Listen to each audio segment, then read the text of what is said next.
Karibu kwenye Pesa Vibe, mahali pa kujifunza kuhusu fedha na maendeleo. Leo tunachambua kitabu kinachotajwa kuwa kimebadilisha maisha ya watu wengi duniani, Rich Dad, Poor Dad cha Robert Kiyosaki. Tutachambua somo baada ya somo, tukielewa kwa kina jinsi unavyoweza kutumia maarifa haya kuboresha maisha yako kifedha. Robert Kiyosaki ni mfanyabiashara, mwekezaji na mwalimu wa fedha binafsi. Alilelewa na baba maskini, mzazi wake wa damu, aliyekuwa na elimu ya kawaida ya shule. Pia alijifunza kutoka kwa baba tajiri, rafiki wa karibu wa familia, ambaye alikuwa mfanyabiashara na mwekezaji. Kitabu hiki kinatufundisha kupitia tofauti za mawazo ya hawa mababa wawili. Rich Dad versus Poor Dad. Poor Dad anasema, amini katika elimu rasmi. Tafuta kazi nzuri, cheo kizuri na mshahara mkubwa. Acha pesa ikuendeshe. Rich Dad anasema, amini katika elimu ya kifedha. Tengeneza biashara na uwekezaji. Fanya pesa ikuhudumie.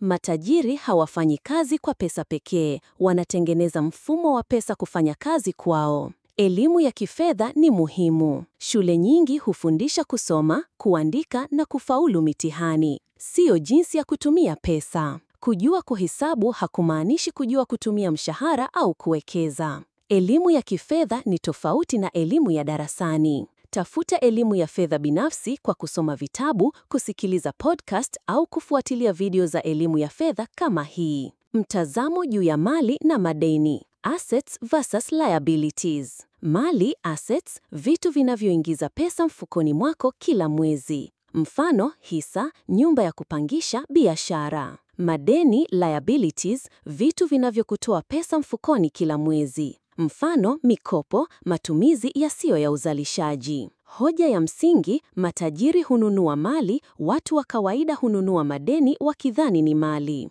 Anza kutofautisha kati ya mali na deni katika maisha yako ya kila siku. Watu wengi hufanya kazi kwa bidii maisha yote, lakini bado hubaki na matatizo ya kifedha. Siri ni kuacha kutegemea mshahara pekee, anza kutengeneza vyanzo vya mapato visivyo na kikomo. Wekeza sehemu ya mapato yako ili pesa ianze kukuingizia pesa. Tenga asilimia fulani ya mapato yako kila mwezi kwa ajili ya uwekezaji au biashara. Hofu ya kupoteza pesa huwafanya watu wengi wabaki katika maisha ya wastani. Rich Dad alifundisha, ukishindwa jifunze na ujaribu tena. Matajiri si watu wasioanguka, ni watu wanaojifunza kutoka kwenye anguko. Anza kidogo, usisubiri kila kitu kiwe tayari. Chukua hatua kwa ujasiri. Jenga tabia sahihi za kifedha. Badala ya kufikiri sina pesa, jiulize ninawezaje kutengeneza pesa. Tabia ya kuuliza maswali sahihi inakufungua kwa fursa nyipya.